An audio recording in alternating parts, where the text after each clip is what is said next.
প্রিয় দর্শক শ্রোতা, আসসালামু আলাইকুম এবং অফুরন্ত শুভকামনা সবার জন্য।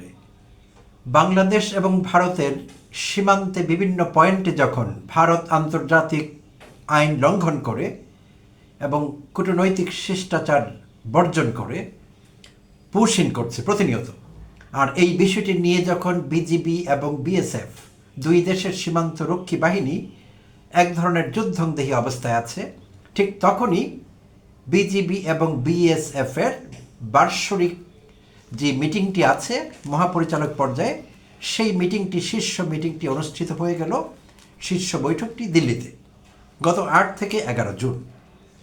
তো সঙ্গত কারণেই এই মিটিংটির প্রতি সবার দৃষ্টি ছিল। খুবই একটি সংবেদনশীল সময়ে এই মিটিংটি হয়ে গেল।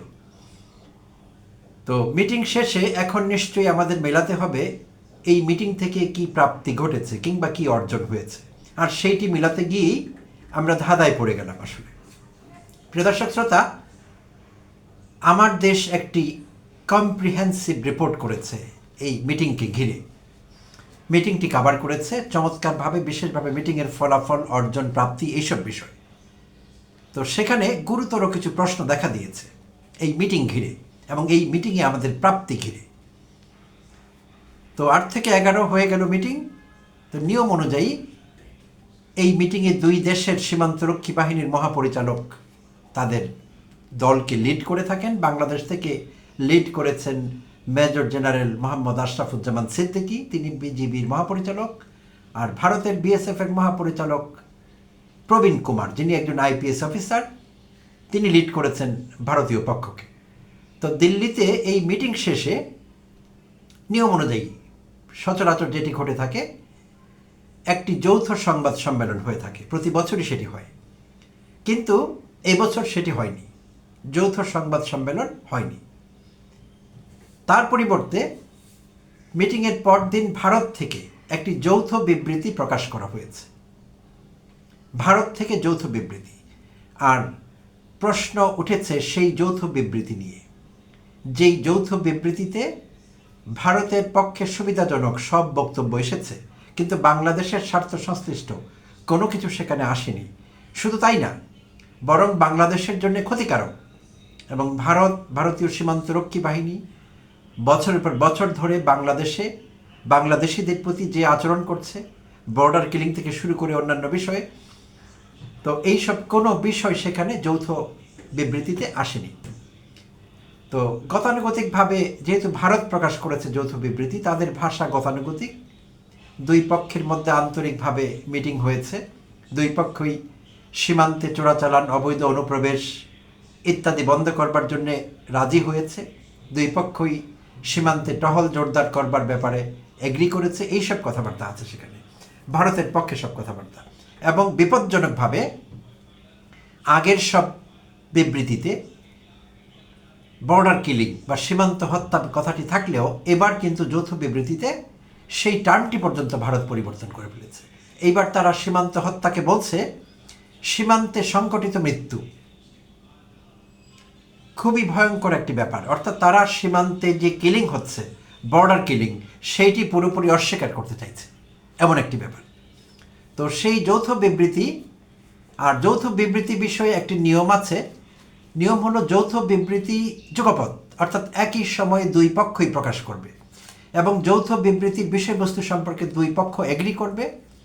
এগ্রি করবার পর পারস্পরিক সম্মতির ভিত্তিতে একই সময়ে অবিকৃতভাবে একই বক্তব্য দুই পক্ষ থেকে প্রকাশিত হবে। কিন্তু মজার ব্যাপার হলো সেটি ঘটেনি। শুধু ভারতের পক্ষ থেকে যৌথ বিবৃতি প্রকাশিত হয়েছে, বাংলাদেশের বিজিবির পক্ষ থেকে কোনো যৌথ বিবৃতি প্রকাশিত হয়নি। ইনস্টেড তারা যেটা করেছে, বাংলাদেশের বিজিবি একটি সংবাদ সম্মেলন করেছে, একটি সংবাদ বিজ্ঞপ্তি দিয়েছে। সংবাদ বিজ্ঞপ্তিতে চমৎকার কিছু কথা সেখানে বলা আছে, খুবই কম্প্রিহেন্সিভ সে সংবাদ বিজ্ঞপ্তি। তারা সেখানে কি কি করে এসেছে, আমাদের জন্য কি কি অর্জন বয়ে এনেছে, সেই সবের বিশাল ফেরিস্তি আছে। শুনলে বা পড়লে যে কেউ খুশি হয়ে যাবে, যেটি কিনা যৌথ বিবৃতিতে এর কোনো কিছুই উল্লেখ নেই। প্রিয় দর্শক শ্রোতা, এইটি বড় প্রশ্নের উদ্রেক করেছে যে যৌথ বিবৃতি দুই পক্ষের সম্মতিতে হতে হবে। এমনকি কোনো যৌথ বিবৃতিতে যখন কোনো পক্ষ এগ্রি করে, সেই পক্ষ সেই যৌথ বিবৃতির ভাষা, শব্দ চয়ন, বাক্য গঠন, এমনকি পাংচুয়েশন মার্কস, দাড়ি কমা পর্যন্ত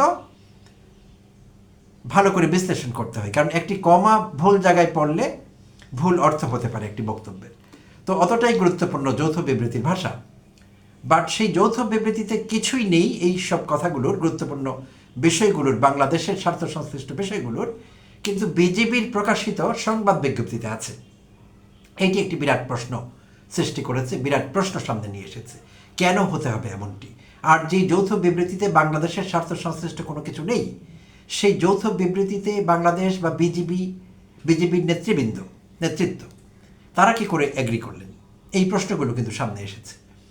তো এখন যেই যৌথ বিবৃতির বিপরীতে ঢাকা থেকে সংবাদ বিজ্ঞপ্তি দেওয়া হয়েছে, সেইটিতে বলা হয়েছে, দাবি করা হয়েছে যে বিজিবি মহাপরিচালক সেখানে বাংলাদেশের স্বার্থ বিষয়ে যেসব বিষয় তুলে ধরেছেন সেগুলো হলো যে তিনি পুশিন বিষয়ে আপত্তি জানিয়েছেন, ভারত অন্যায়ভাবে পুশিন করছে, এই বিষয়ে জোরালো বক্তব্য তিনি সেখানে রেখেছেন।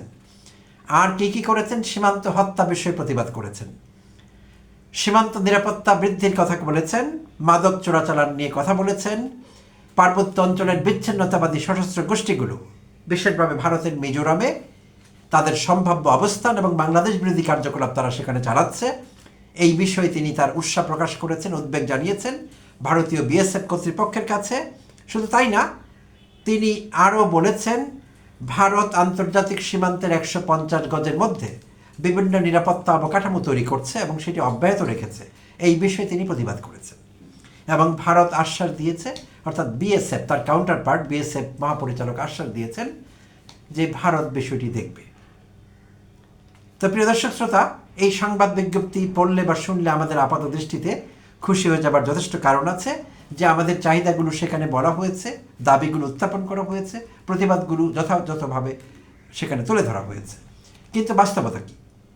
এই সংবাদ বিজ্ঞপ্তি বাংলাদেশের অভ্যন্তরে বাংলাদেশের মানুষকে খুশি করবার জন্যে ঠিক আছে, দেওয়া হয়েছেও, কিন্তু যৌথ বিবৃতির কী হবে যেখানে এই বিষয়গুলোর কোনো কিছুর উল্লেখ নেই? পুশিন শব্দটি উল্লেখ নেই সেখানে, যা কিনা এই মুহূর্তে বার্নিং কোয়েশ্চন, সবচেয়ে ভারতের সঙ্গে আমাদের এই মুহূর্তে জরুরি বিষয় হয়ে দাঁড়িয়েছে পুশিন। আর সেই যৌথ বিবৃতিতে পুশিন শব্দটি এক্সিস্ট করছে না, নেই সেখানে। শুধু তাই না, বলা হয়েছে যে সীমান্তে সংগঠিত মৃত্যু, কিলিংকে তারা ডেথ বলছে, আর এইটি বিজিবি নেতৃত্ব সেটি এগ্রি করেছে।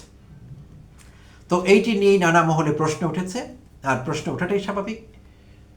তো আমার দেশ ভারতীয় নির্দিষ্ট একটি নিরাপত্তা সোর্স থেকে খবর পেয়েছে এবং গণমাধ্যমের সূত্রেও বলছে, আমার দেশ এই বরাতগুলোতে বলছে যে সেখানে আরেকটি ঘটনা ঘটেছে, সেটি আরও ইন্টারেস্টিং এবং আরও বেশি আসলে আমি মনে করি বিপজ্জনক বাংলাদেশের জন্য। সেটি হলো আমাদের বিজিবি মহাপরিচালক মেজর জেনারেল মোহাম্মদ আশরাফুজ্জামান সিদ্দিকী, তিনি সেখানে বলতে গেলে প্রায় গোপনে ভারতের কেন্দ্রীয় স্বরাষ্ট্রমন্ত্রী অমিত শাহের সঙ্গে দেখা করেছেন, মিটিং করেছেন। এবং এই মিটিংয়ের এমন একটি গুরুত্বপূর্ণ বিষয়, ভারতের কেন্দ্রীয় স্বরাষ্ট্রমন্ত্রীর সঙ্গে বাংলাদেশের বিজিবি মহাপরিচালকের মিটিং, এই মিটিংয়ের উল্লেখ নেই তাদের যৌথ বিবৃতিতে, এই মিটিংয়ের উল্লেখ নেই ঢাকা থেকে প্রকাশিত বিজিবির সংবাদ বিজ্ঞপ্তিতে। তো এইটি আরও ধোঁয়াশা তৈরি করেছে, আরও বড় প্রশ্ন সামনে নিয়ে এসেছে, কেন হচ্ছে এই লুকোচুরি, কী কারণে? তো নিরাপত্তা বিশ্লেষকরা বলছেন যে এইটি কোনো ভালো কথা না, এইটি প্রকাশিত হওয়া উচিত ছিল, কারণ এটি একটি গুরুত্বপূর্ণ বিষয়। ভারতের কেন্দ্রীয় স্বরাষ্ট্রমন্ত্রীর সঙ্গে তিনি এই মিটিং করলেন, ভালো কথা, বাট এইটি সম্পর্কে পাবলিক হলো না কেন বিষয়টি? আচ্ছা, তো এখন আমার দেশ প্রশ্ন পাঠিয়েছিল এবং আমার দেশ কথা বলবার চেষ্টা করেছিল বিজেপি মহাপরিচালকের সঙ্গে, জনাব সিদ্দিকীর সঙ্গে। তো তিনি ব্যস্ততার কারণে কথা বলতে রাজি হননি, তিনি বলেছেন সীমান্ত পরিস্থিতি নিয়ে তিনি এখন ব্যস্ত আছেন, তার কর্মকর্তারা এই বিষয়ে কথা বলবেন। তো কর্মকর্তারা লিখিত জবাবে জানিয়েছেন যে ভারতে বিজিবি এবং বিএসএফের এই শীর্ষ বৈঠক নিয়ে যেসব প্রশ্ন উত্থাপন করা হয়েছে বা যেসব প্রশ্ন উত্থাপিত হয়েছে, এই প্রশ্নগুলো খুব বেশি সিদ্ধ না, অর্থাৎ এই প্রশ্নগুলোতে তথ্যগত বিভ্রান্তি আছে। যারা এই প্রশ্নগুলো উত্থাপন করেছেন তাদের কাছে যথাযথ তথ্য নেই, তারা এই প্রশ্নগুলো তাই উত্থাপন করেছেন। তো কেন পুশিন শব্দটি নেই যৌথ বিবৃতিতে, সেই প্রশ্নের উত্তর তারা দেননি। কেন বর্ডার কিলিংকে সীমান্তে সংগঠিত হত্যা বলা হচ্ছে, মৃত্যু বলা হচ্ছে, এই প্রশ্নের উত্তর তারা দেননি। এবং কেন্দ্রীয় স্বরাষ্ট্রমন্ত্রী অমিত শাহের সঙ্গে মিটিং বিষয়ে তারা বলেছে, তাদের ভাষ্য যে এই মিটিংয়ে মহাপরিচালক সিদ্দিকী পুশিন নিয়ে কথা বলেছেন এবং বর্ডার কিলিং নিয়ে কথা বলেছেন। তো এইগুলো তো আমাদের স্বার্থে যায়। যদি এই হয়ে থাকে বিষয়বস্তু, তাদের আলোচনার বা মিটিংয়ের বিষয়বস্তু যদি বর্ডার কিলিং এবং পুশিন হয়ে থাকে, তাহলে সেটি তো বাংলাদেশের মানুষ স্বাগত জানাবে। তাহলে সেই বিষয়ে এই ধোঁয়াশা, এই লুকোচুরি কেন? এই বিষয়টি প্রকাশ্য কেন হলো না? তো এই প্রশ্নটি এখন নানাভাবে উঠেছে এবং জনাব সিদ্দিকীর ব্যাকগ্রাউন্ড নিয়ে এখন কথা উঠছে। সেটি হলো, তিনি সেনা কর্মকর্তাদের জন্য গুরুত্বপূর্ণ কোর্স, স্টাফ কলেজ এবং এনডিসি, এই কোর্সগুলো তিনি শেষ করেছেন ভারতে। তো বলা হচ্ছে ভারতের প্রতি তার এক ধরনের দুর্বলতা আছে, তাই যেই স্পিরিট নিয়ে তার বিজিবি বিএসএফ বৈঠকে বাংলাদেশকে লিড করবার কথা, তিনি সেটি করতে পারেননি। সেখানে তিনি এক ধরনের আপোষকামিতা প্রদর্শন করেছেন।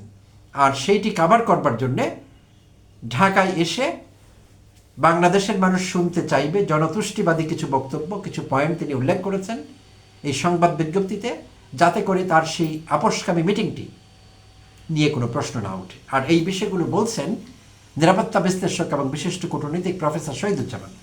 আমার দেশের সঙ্গে আলাপকালে তিনি এটি বলেছেন এবং তিনি দাবি করেছেন বিজেপি মহাপরিচালকের উচিত হবে সংবাদ সম্মেলন করে বাংলাদেশের মানুষকে জানিয়ে দেওয়া, বাংলাদেশের নাগরিকদের জানিয়ে দেওয়া সেখানে আসলে কি ঘটেছে।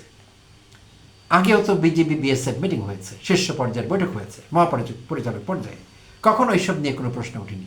তাহলে এবার এত প্রশ্ন কেন উঠল? আর খোদ বিজেপি নেতৃত্ব নিয়ে কেন এই প্রশ্নগুলো উঠবে? তাই এই সব কিছু থেকে আমাদের উত্তর খুঁজে পেতে এবং এই ধোঁয়াশা মুক্ত করতে, পরিস্থিতি পরিষ্কার করতে একটি সংবাদ সম্মেলন, একটি পাবলিক স্টেটমেন্ট নিজের পক্ষে বিজেপির পক্ষ থেকে ইস্যু করা খুবই গুরুত্বপূর্ণ হয়ে পড়েছে।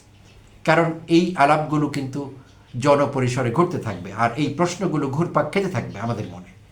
তো সেটি এই বাহিনীর জন্য, সুশৃঙ্খল বাহিনী যারা এই মুহূর্তে সীমান্তে চমৎকার কাজ করছে, বিজিবি জওয়ানরা যে কাজ করছে সেটি তাদের প্রতি আমাদের অসীম শ্রদ্ধা আছে।